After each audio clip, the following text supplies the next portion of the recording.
Mesdames, Messieurs, bonjour, bienvenue au journal. 181 milliards de francs CFA pour réaliser la nouvelle circulaire de Ouagadougou par Ebomaf. La convention signée hier permet à l'entreprise spécialisée dans les travaux publics de construire une voie de contournement de la capitale burkinabé longue de 125 km.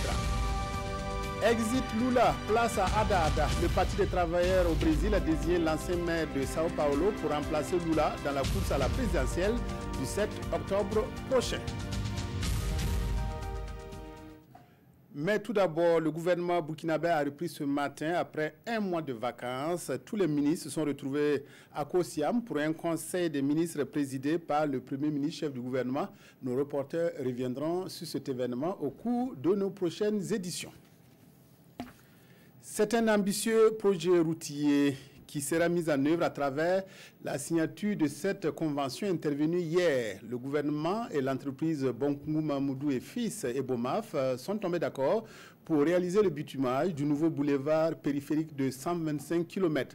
Le coût de cette infrastructure routière s'élève à 181 milliards de francs CFA. Reportage Moussa Ouedrago, Adama Koulibaly.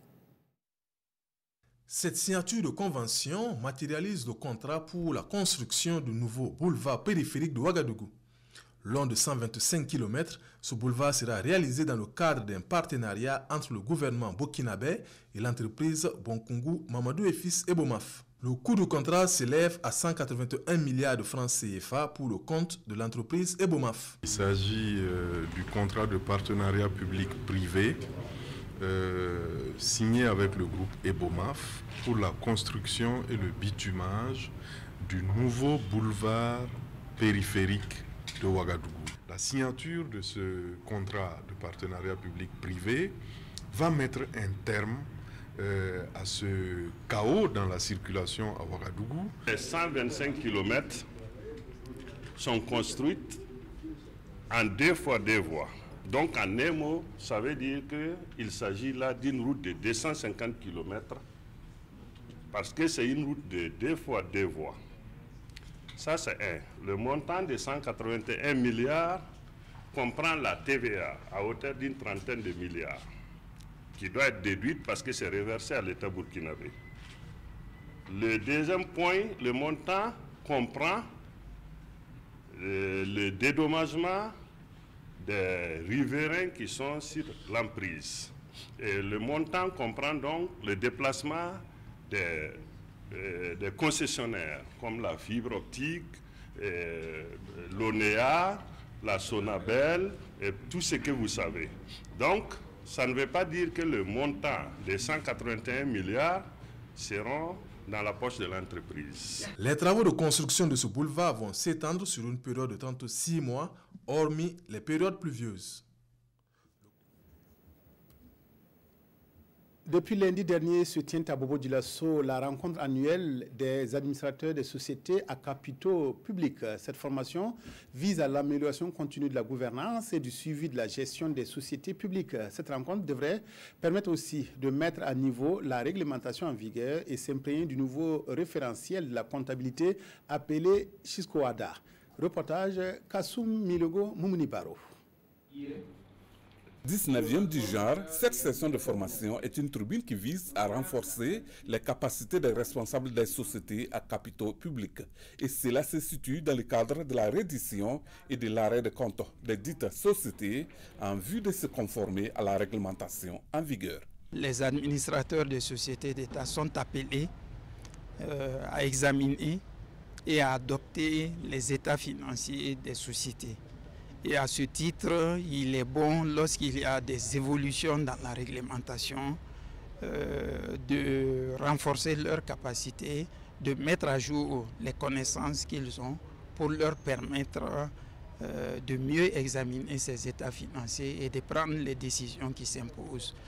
Je rappelle que les sociétés d'État sont régies du point de vue de la tenue de la comptabilité par un référentiel qui est le Chiscoada.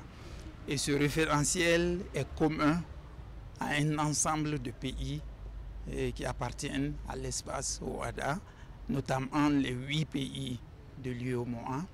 Il sera aussi question d'échanger avec les participants sur les changements et innovations apportés au nouveau code des impôts dans la mesure où les sociétés à capitaux publics contribuent au budget national. Nous avons un thème qui porte sur le nouveau code des impôts. Et qui dit état financier dit également les implications financières.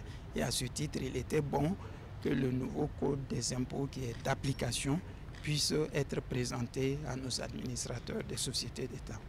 À l'issue de 3 semaines de formation, les participants devraient acquérir des connaissances nécessaires en technique d'examen de grande masse, du bilan, du compte des résultats conformément au nouveau référentiel SISQUADA dans l'optique de mieux évaluer le patrimoine des entreprises.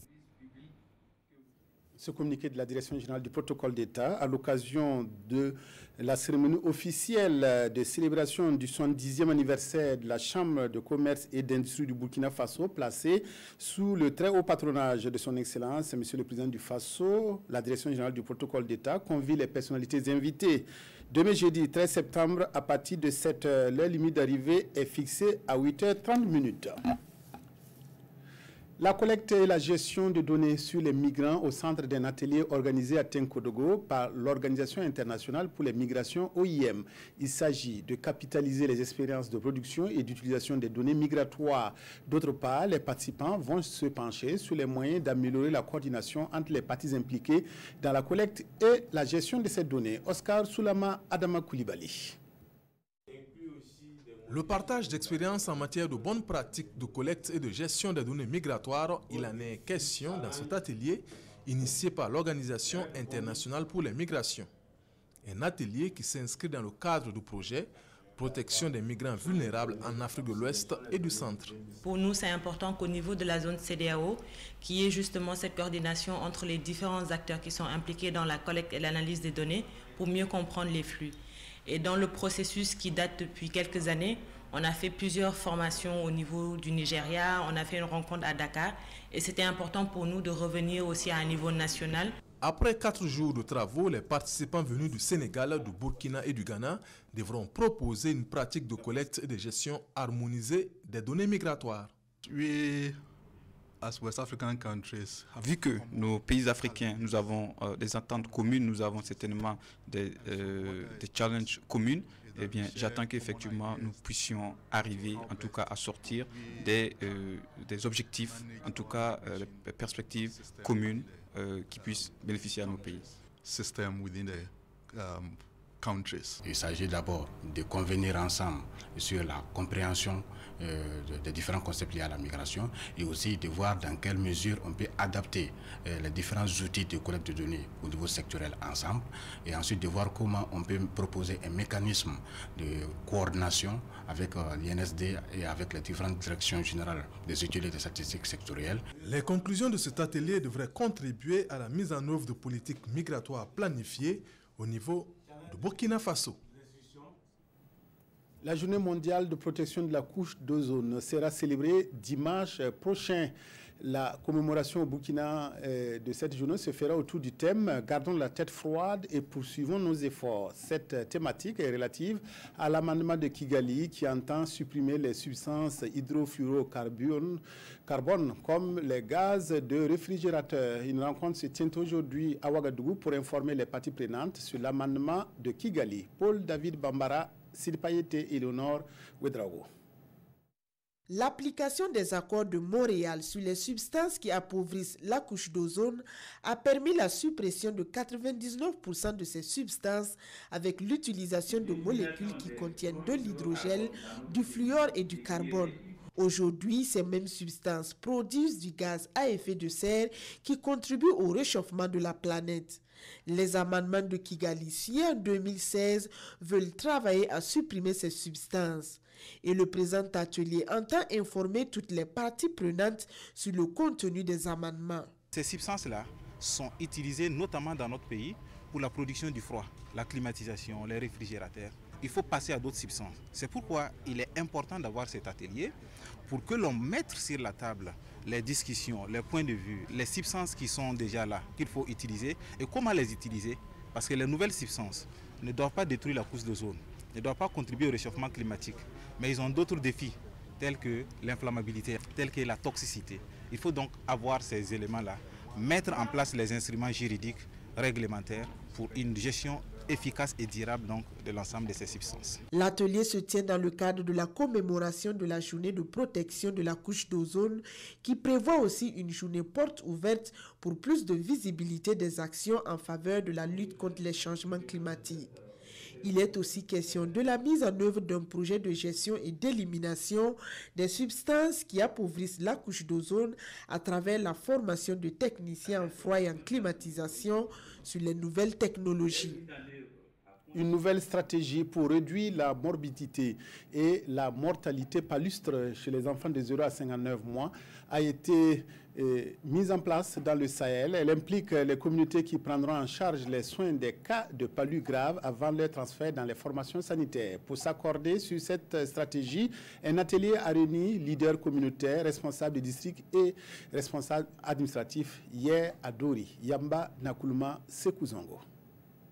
Le paludisme constitue la première cause de consultation, d'hospitalisation et de décès dans les formations sanitaires de la région du Sahel. Et pour parvenir à l'élimination de cette maladie, le Programme national de lutte contre le paludisme et la Direction régionale de la santé du Sahel font le plaidoyer auprès des communautés à travers une nouvelle stratégie. C'est une stratégie de traitement continu que nous voulons introduire en milieu communautaire.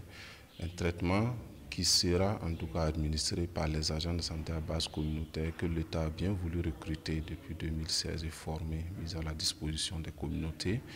Et ce traitement devra se faire pour tout enfant qui présente en tout cas un paludisme grave et qui se trouve dans la fourchette de 2 mois à 59 mois.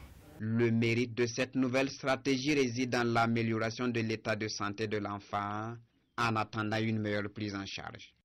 Cette stratégie consiste à utiliser des produits en passant par la voie rectale pour diminuer un peu cette charge de plasmodium au niveau de l'organisme de l'enfant et favoriser son transfert vers un centre de référence afin qu'une prise en charge plus adéquate soit faite par des agents de santé attitrés et dans les meilleures conditions. À l'issue de ce plaidoyer régional, chaque district sanitaire va mener son plaidoyer afin de renforcer le niveau de communication avec les communautés principales concernées dans cette stratégie de lutte contre le paludisme.